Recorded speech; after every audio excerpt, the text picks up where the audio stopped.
My son told me I was holding him back. So I sold the business. He thought he'd inherit. The papers were signed at 2:47 in the afternoon, on a Thursday in late September. I remember the exact time because I watched the second-hand complete its circuit twice before setting down my pen. 31 years of my life, reduced to signatures and notary stamps, and my hand never trembled once. The buyer's attorney gathered the documents into a leather folder while his client, a man named Peterson from a competing firm 3 states over, reached across the mahogany table to shake my hand. His grip was firm, his smile genuine. He had wanted this company for almost a decade, and now he had it. What he did not know, what nobody in that conference room knew, was that my own son had no idea the sale was happening. Marcus believed he would walk into my office one day soon and find his name on the door, his future guaranteed by blood and birthright. He had told me as much 6 weeks earlier, standing in my kitchen with his arms crossed and his jaw set, informing me that I was holding him back from his potential. Those were his exact words. Holding him back. Peterson's people had already begun the transition process when I drove home that evening. The steering wheel felt the same beneath my palms. The road unfolded the same way it had for 3 decades. But something had shifted inside me. Some weight I had carried so long I had forgotten it was there. I pulled into my driveway as the sun dropped below the tree line and sat in the car for several minutes, listening to the engine tick as it cooled. My phone showed 4 missed calls from my son. I turned it off and went inside to make dinner. I should explain how we arrived at this moment. It will require going back further than that kitchen confrontation, back to the beginning of Whitmore Industrial Supply, back to a version of myself who believed that building something meant building it for someone. In 1992, I was 34 years old, with a wife, a 3-year-old son, and $11,000 in savings. I had spent 12 years working for a regional distributor of industrial equipment, learning every aspect of the business from warehouse floors to client meetings. When that company was acquired and restructured, I found myself unemployed along with 40 other people who had believed in job security. My wife, Ellen, was the one who suggested I start my own operation. She had more faith in me than I had in myself at the time. We sat at our kitchen table with legal pads and calculators, mapping out what it would take, what we would risk. Everything, it turned out. We risked everything. The first office was a converted storage unit on the industrial side of town. I remember the summer heat making the metal walls tick and groan, the single window unit struggling to keep the temperature bearable. I worked 16-hour days, drove my own delivery truck, answered my own phones.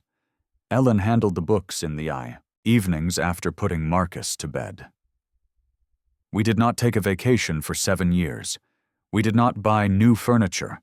We did not complain because we were building something, and building something requires sacrifice. There was a night in the 3rd year when I came home after midnight, exhausted from unloading a shipment that had arrived late due to a supplier error. Ellen was sitting at the kitchen table with a calculator and a stack of bills. She looked up at me with red-rimmed eyes and said we were $300 short of making payroll that Friday. I remember standing in the doorway, too tired to panic, too invested to quit. We sold our second car the next morning, an old sedan that had belonged to Ellen's father. She cried after the buyer drove it away, and then she wiped her face and went back inside to balance the books. That was the kind of woman she was. That was the partnership we had. Marcus grew up in that business the way some children grow up on farms. He swept warehouse floors when he was 10. He learned to operate the forklift at 15, though I made him wait until he was legally old enough to do it during business hours. He spent summers riding along on deliveries, watching me negotiate with suppliers, observing how I handled difficult customers. I believed I was teaching him. I believed he was learning. What I did not understand until much later was that he was not absorbing lessons. He was accumulating grievances. I remember a specific day when Marcus was 16. We were making a delivery to a manufacturing plant 40 miles outside of town, a 2-hour round trip that I used for father-son conversations. Marcus sat in the passenger seat with earphones in, staring out the window at nothing. When I asked him to help me unload the truck at the delivery site, he sighed so heavily you would have thought I had asked him to carry the weight of the world. The client's receiving manager, a man named Gus who had known me for years, watched my son drag his feet across the loading dock and raised an eyebrow in my direction. I made excuses. I said he was tired from school. What I should have said, what I should have recognized, was that my son saw manual labor as beneath him, even then. By the time Marcus finished college, Whitmore Industrial Supply had grown into a regional presence with 43 employees and contracts with manufacturing plants across 4 states. Ellen and I had finally bought the house we had dreamed about, a modest colonial with a wraparound porch and enough land to feel like we had space to breathe. Marcus moved into an apartment downtown, took a position with a marketing firm, and seemed content to build his own path. I was proud of him for that. I told him so. His years at the marketing firm were productive, from what I could tell. He earned promotions, traveled for business, developed what he called a personal brand. Ellen and I saw him at holidays and occasional dinners, always well-dressed, always charming, always speaking about his achievements with a confidence that bordered on boasting. Ellen would catch my eye across the table sometimes, a silent question in her expression. Is this normal? Is this who our son has become? I had no answers. I told myself that ambition was healthy, that self-promotion was simply the currency of his generation. Then Ellen got sick. The diagnosis came 3 years ago, delivered in a beige office with certificates on the walls and a box of tissues on the desk. Pancreatic cancer, stage 3. The oncologist spoke in careful, measured tones about treatment options and survival statistics, while I held my wife's hand and tried to remember how to breathe. We fought it together, the way we had fought for everything in our marriage. Chemotherapy, radiation, experimental treatments, second opinions. Ellen never complained. She said she had lived a good life, that she had no regrets, that her only wish was for Marcus and me to be close after she was gone. Marcus visited during her illness, though less often than I had hoped. He would fly in for a weekend, sit by her bedside for an hour, then excuse himself to take calls or answer emails. I watched him check his phone while his mother talked about her memories of his childhood, her hopes for his future. He was physically present, but somewhere else entirely, his attention fragmented across a dozen concerns that seemed more pressing than a dying woman's words. Ellen noticed. She pretended not to, but I could see the small deflation in her expression each time he stepped away to handle something urgent. She passed on a Tuesday morning in April, with sunlight coming through the hospice window and her hand in mine. I was 63 years old, and the woman who had believed in me when I did not believe in myself was gone. The grief was a physical thing, a weight in my chest that made it difficult to climb stairs, to eat, to care about quarterly reports or client relationships. I considered selling the company then, but something held me back. Perhaps it was habit. Perhaps it was the knowledge that work was the only structure I had left. Marcus came to see me 2 weeks after the funeral. He sat in my living room with a folder of papers and a proposal. He wanted to join Whitmore Industrial Supply in a leadership capacity. He wanted to modernize operations, expand into new markets, position the company for what he called the next phase. He spoke with confidence and polish, his marketing background evident in every phrase. I listened carefully, asked questions, and told him I would think about it. What I thought about, in the weeks that followed, was whether this was what Ellen would have wanted. She had always hoped Marcus would eventually take over the business. She saw it as legacy, as continuity, as proof that what we had built together would outlast us. I wanted to honor that hope. So I brought Marcus on as Director of Business Development, created a path toward eventual leadership, and began the slow process of teaching him what I knew. The first signs of trouble were small enough to dismiss. Marcus arrived late to meetings, citing traffic or previous commitments. He questioned decisions I made without first understanding why I had made them. He spoke to longtime employees with a casual authority that had not been earned, issuing directives that contradicted established procedures. When I addressed these issues privately, he listened with an expression I had seen before, the polite patience of someone waiting for an older person to finish talking. There was an incident with our warehouse manager, a man named Dale, who had been with the company for 22 years. Dale knew every inch of our inventory system, every quirk of our equipment, every shortcut that saved time without compromising quality. Marcus decided, without consulting me or Dale, that the warehouse procedures needed updating. He sent an email to the entire warehouse staff outlining new protocols that he had developed based on an article he had read about supply chain optimization. The email was condescending in tone and wrong in several key details. Dale came to my office that afternoon, a printout of the email in his weathered hand. He asked me quietly if this was how things were going to be now.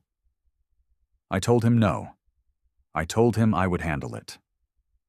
That evening, I spoke with Marcus about respecting institutional knowledge, about consulting with experienced staff before implementing changes, about the difference between theoretical efficiency and practical wisdom. He nodded in all the right places. The next week, he sent another email with more unsolicited suggestions. I adjusted. I gave him more responsibility, hoping ownership would inspire accountability. I assigned him to manage a key account, a manufacturing plant we had supplied for 18 years. The contact there was a woman named Patricia Vance, a purchasing director who had worked with me since the early days. She was direct, demanding, and fair. She expected her suppliers to meet deadlines and answer questions without excuses. Within 6 months, Patricia was expressing concerns about response times and order accuracy.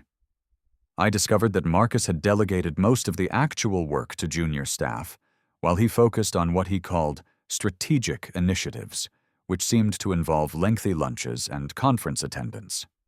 When I confronted him about the slipping account, he blamed the junior staff, the outdated ordering system, the client's unrealistic expectations.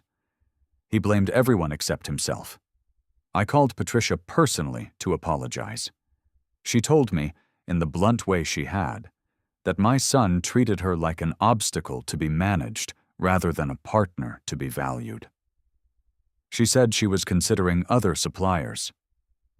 She said she had not wanted to tell me this, out of respect for our long relationship, but she could not justify continuing if things did not improve. I thanked her for her honesty. I took the account back under my direct supervision. Marcus accused me of undermining him. The confrontation I mentioned earlier, the one in my kitchen, came after I suggested that Marcus spend more time on the warehouse floor, learning operations from the ground up the way I had. His response was immediate and sharp. He told me that my methods were outdated, that I was clinging to a business model that would be obsolete within a decade, that my refusal to embrace change was holding him back from implementing the innovations that would secure the company's future. He said this while standing in the house that the company had paid for, wearing a watch I had given him for his 30th birthday. I did not raise my voice. I have learned, over 65 years of living, that volume rarely improves an argument. Instead, I asked him a question. I asked him what specific innovations he had in mind, what data supported his projections, what timeline he envisioned for implementation. His answers were vague, filled with buzzwords and generalities. He spoke of digital transformation and market disruption without providing concrete plans or realistic budgets. When I pressed for details, his tone shifted from confident to defensive to accusatory. That was when he said it, that I was holding him back, that my generation could not understand the opportunities he could see, that if I really loved him, if I really wanted the company to survive, I would step aside and let him lead. I told him I would think about it. He took this as a victory. He left my house that evening with a satisfied expression, already planning his ascension. What he did not know was that I had already been thinking, for months, about what the future should look like. His ultimatum simply clarified my decision. The next morning I called my attorney. I called my accountant. I called Peterson, whose standing offer to purchase Whitmore Industrial Supply had been on the table for almost 10 years. I did not call my son. The due diligence process took 6 weeks. I conducted it quietly, meeting with Peterson's team in neutral locations, providing documentation through secure channels. My attorney handled the contracts.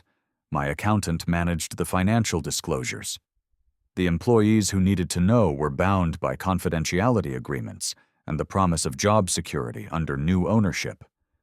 Peterson was not interested in dismantling what I had built. He wanted to absorb it, expand it, integrate it into his own operations. Every employee would retain their position. Every client relationship would be honored. The only thing that would change was the name on the building and the signature on the checks. There were moments during those 6 weeks when I questioned myself. Late at night, sitting in the living room Ellen had decorated with such care, I would wonder if I was being too harsh. Perhaps Marcus simply needed more time. Perhaps I had not given him enough guidance. Perhaps my expectations were unreasonable, shaped by a different era with different values. But then I would remember the way he spoke to Dale, the way he had neglected Patricia's account, the way he checked his phone while his mother was dying. And my resolve would harden again. Marcus continued to come into the office during those 6 weeks. He held meetings, sent emails, updated his strategic initiative documents. He treated the administrative staff with the casual dismissiveness that had become his habit, addressing them by the wrong names, leaving messes for others to clean. Our receptionist, Gloria, had worked for us since Marcus was in elementary school. She had brought cookies to his birthday parties, sent cards when he graduated from college. He walked past her desk every morning without acknowledgement. She mentioned it to me once, quietly, when we were alone in the break room. She said she did not expect special treatment, but a simple hello would be nice. I had no defense to offer. The day before the sale closed, I called a company-wide meeting. I stood in the warehouse where I had swept floors 3 decades earlier and told my employees what was happening. I explained the terms of the acquisition, the guarantees Peterson had made regarding their positions, the timeline for transition. Some of them had been with me for 20 years. Some of them cried. All of them understood why I had made this choice, even if they wished it were different. Dale shook my hand after the meeting. He said he had hoped Marcus would grow into the role, that he had wanted to believe the kid would figure it out. Then he said something that stayed with me. He said some people are born on third base and spend their whole lives thinking they hit a triple.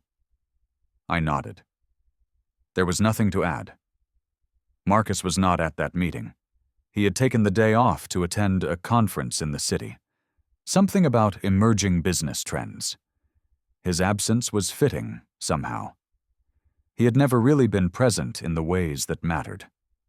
After the papers were signed, after Peterson's team began their transition work, I drove to my son's apartment.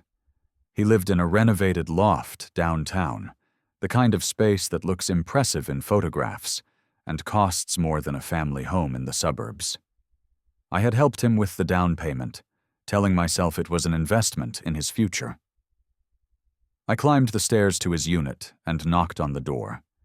He answered with his phone pressed to his ear, gesturing me inside while he finished a conversation about dinner reservations.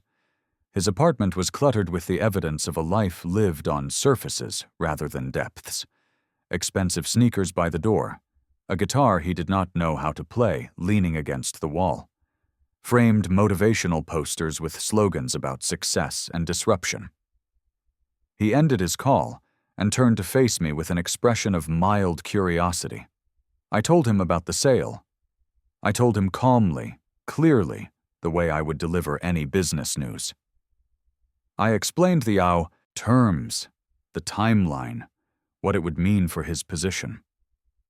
I watched his face move through confusion, disbelief, and finally a kind of fury I had rarely seen in him before. He asked me how I could do this. He asked me how I could sell his inheritance without consulting him. He used the word betrayal, which I found interesting given our respective positions. He demanded to know what had possessed me to make such a decision, what I had been thinking, whether I had considered what this would do to his plans. I let him finish. Then I told him the truth. I told him that an inheritance is not a guarantee. I told him that ownership must be earned, not assumed. I told him that in 2 years of working at Whitmore Industrial Supply, he had not once asked a warehouse worker about their family, had not once stayed late to solve a problem he had created, had not once demonstrated the fundamental truth that leadership is service. I told him that I had watched him treat the company like a stepping stone rather than a responsibility, and that I could not hand my life's work to someone who saw it only as a means to an end. He tried to interrupt. I raised a hand, and something in my expression made him stop. I told him that his mother had wanted him to have this company, and that honoring her memory meant honoring the values she and I had built it on. Those values included hard work, humility, and respect for every person who contributed to our success. He had shown none of these things. He had shown entitlement, impatience, and a profound inability to see beyond his own reflection. I told him that selling the company was not a betrayal of him. It was a protection of what his mother and I had created together. He asked about the money. Of course he did. He wanted to know if I had cut him out entirely, if there was anything left for him, if I had thought about his future at all. I told him that I had set aside a portion of the proceeds in a trust, accessible when he turned 50, or demonstrated sustained employment in a position of genuine responsibility for 5 consecutive years, whichever came first.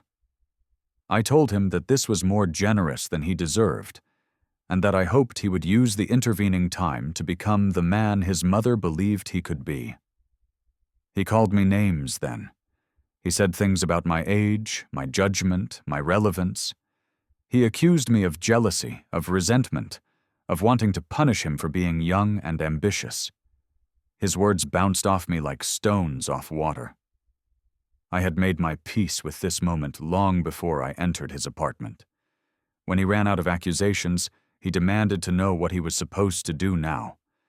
His job was gone. His future was gone. His plans were ruined. He spoke as though he had been cast adrift without resources, forgetting the education I had paid for, the connections I had made available, the advantages he had squandered. I told him the same thing my father told me when I was young and uncertain. I told him to figure it out.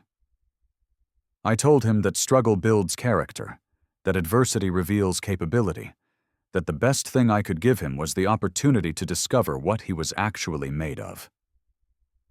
Then I left. I walked down the stairs and out to my car and drove home through streets that had not changed in decades. The sun was setting again, painting the sky in shades of orange and pink. Ellen would have loved that sunset. She always noticed beauty in transitional moments. In the weeks that followed, Marcus made several attempts to contest the sale. His attorney informed my attorney that the terms were legally sound, that I had acted well within my rights as sole owner, that there were no grounds for challenge. Marcus tried to contact Peterson directly, to present himself as a valuable asset who understood the company's operations. Peterson politely declined the meeting. Word travels in business circles, and Marcus's reputation had preceded him. He stopped calling me after a month. I heard through mutual acquaintances that he had taken a position with a startup in the city, something involving app development and venture capital. The company folded within a year. He moved to another startup, then another. Each time, the pattern repeated. Initial enthusiasm, growing friction with colleagues, departure under circumstances that were never quite explained. He was 42 years old and had not yet learned that talent without character is a liability. I did not gloat over his struggles. I took no pleasure in watching my son fail. What I felt was something closer to resignation, the quiet acceptance that some people must learn the hard way, and that protecting them from consequences only delays the education. Peterson kept his promises. Every employee retained their position. Every client relationship was honored. The company I built continued to thrive under new ownership, expanding into markets I had been too cautious to enter, adapting to changes I had been too set in my ways to embrace. Sometimes I drove past the building and saw the new sign, Peterson Industrial Supply, where my name used to be. It did not hurt the way I thought it might. The building was just a building. What mattered was what had happened inside it, the work we had done, the lives we had supported. Gloria sent me a Christmas card that first year after the sale. She wrote that Peterson was a fair employer, that the transition had been smoother than expected, that she still thought of Ellen every time she saw daffodils in spring. She thanked me for the bonus I had given her from the sale proceeds. I had done the same for Dale and Patricia, and every employee who had stayed with the company for more than 5 years. It was the right thing to do. It was what Ellen would have wanted. 3 years have passed since the sale. I am 68 now, living in the house Ellen and I chose together, tending a garden she would have loved to see. The money from the sale is more than I need, more than I can spend in whatever time remains to me. I have given substantial portions to the employees who stayed with me longest, to charities Ellen cared about, to scholarships for young people who remind me of who I was at their age. Marcus and I speak occasionally now. The anger has faded, replaced by something more complicated.